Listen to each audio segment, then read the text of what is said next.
എല്ലാവർക്കും നമസ്കാരം. ഇന്ന് ഞാൻ പറയാൻ പോകുന്നത് രാമായണത്തിൻ്റെ പ്രാധാന്യത്തെക്കുറിച്ചാണ്.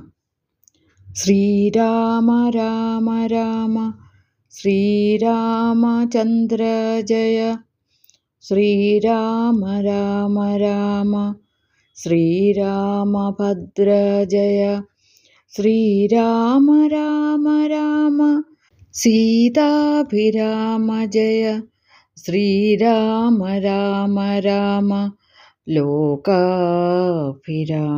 ജയ, ശ്രീരാമ രാമ രാമ രാവണാന്തക രാമ, ശ്രീരാമ മമ ഹൃദി രമതാം രാമ രാമ, ശ്രീരാഘവാത്മാ രാമ, ശ്രീരാമ രമാപദേ, ശ്രീരാമ രമണീയ വിഗ്രഹ നമോസ്തുതേ.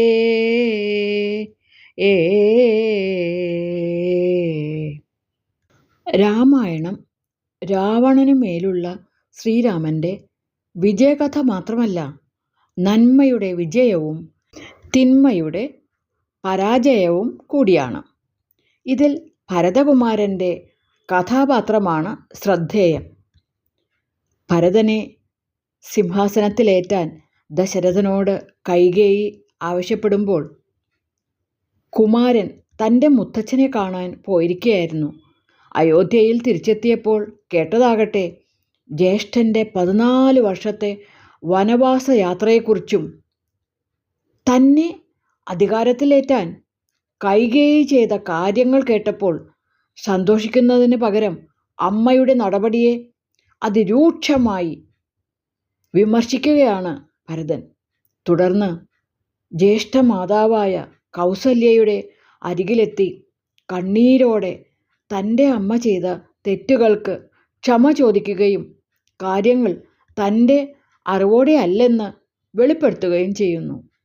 അമ്മയുടെ തെറ്റിന് പ്രായശ്ചിത്തമായി ശ്രീരാമനെ കാട്ടിൽ നിന്ന് തിരികെ കൊട്ടാരത്തിൽ എത്തിക്കുന്നതിനായി ഭരതൻ സൈന്യസമേതം വനത്തിലേക്ക് തിരിച്ചു.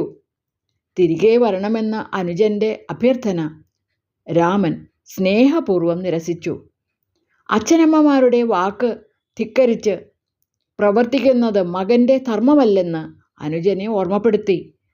അയോധ്യയിലേക്ക് മടങ്ങിപ്പോകാതെ ലക്ഷ്മണനെ പോലെ ജ്യേഷ്ഠനെയും പത്നിയെയും ശുശ്രൂഷിക്കണമെന്ന അപേക്ഷയും രാമൻ നിരസിച്ചു. രാജ്യഭാരവും ജനങ്ങളുടെ ക്ഷേമവും എന്ന വലിയ ഉത്തരവാദിത്തങ്ങളെക്കുറിച്ച് ബോധ്യപ്പെട്ടതോടെ ജ്യേഷ്ഠൻ്റെ പാദുകങ്ങൾ കയ്യിലേന്തി അയോധ്യയിലേക്ക് മടങ്ങുന്നു ഭരതൻ. തുടർന്ന് പാദുകങ്ങൾ സിംഹാസനത്തിൽ വച്ച് പൂജിച്ച് അയോധ്യയിലെ ജനങ്ങളുടെ ക്ഷേമം നിറവേറ്റുകയാണ് ഭരതൻ. രാവണ നിഗ്രഹത്തിന് ശേഷം രാമൻ തിരികെ എത്തുമ്പോൾ ഒരു വൈമനസ്യവും കൂടാതെ സിംഹാസനം ജ്യേഷ്ഠന് കൈമാറുകയും ചെയ്യുന്നു. ഈശ്വരൻ്റെ അവതാരമായ ശ്രീരാമന് സാധാരണ മനുഷ്യർക്കില്ലാത്ത കഴിവുകളും സ്വഭാവമഹിമയും ഉണ്ടാവുന്നത് സ്വാഭാവികം. എന്നാൽ അങ്ങനെയല്ലാത്ത ഭരതൻ്റെ സ്വഭാവവും പെരുമാറ്റ രീതികളും ഉദാത്തവും അങ്ങേയറ്റം അനുകരണീയവും ആകുന്നു. ഇന്നത്തെ ലോകത്തിലേക്ക് മിഴിയൊന്നിയാൽ അർഹതയില്ലാത്ത കാര്യങ്ങൾ കുറുക്കുവഴികളിലൂടെ നേടുവാൻ ശ്രമിക്കുന്നവരെ കാണാം. ഇതുമൂലമുണ്ടാകുന്ന പ്രതിസന്ധികളും ഒട്ടേറെ. ഈ ദുരവസ്ഥയിൽ നിന്ന് കരകയറുവാൻ ഭരതകുമാരൻ്റെ ജീവിതം മാർഗദർശിയാണ്. നന്ദി.